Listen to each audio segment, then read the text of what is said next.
Nursery और ECC मिलके पढ़ते हैं, तो इसलिए ये खेलने वाले बच्चे। क्या हुआ?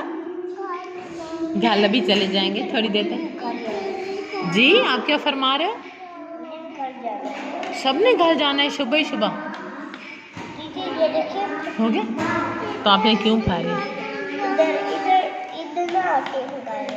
अच्छा मैं लगा देती हूँ। चलें बेटा, अब आ जाओ बेटा। शायान आप आ जाओ। चलो बेटू इसे बंद कर लो। शायान आप आ जाओ। बिस्मिल्लाह। आपके कोई काम ख़त्म नहीं होते मिली जान। अच्छा लाओ जिप खोलो, ये वाली आप अपनी जिप खोलो।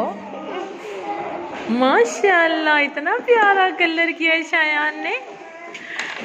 ये मैंने इसे निशान लगा के दिए थे कि इसमें ये कलर करना है, इसमें, लेकिन ये आपने बहुत ज़्यादा कर दिया ना।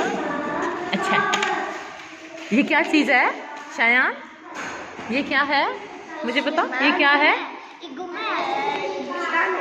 अच्छा जीशान, ये आप नहीं बताओ, जीशान बताएगा ये क्या है। पीछे आके बताओ। बिस्मिल्लाह मेरा बच्चा। अच्छा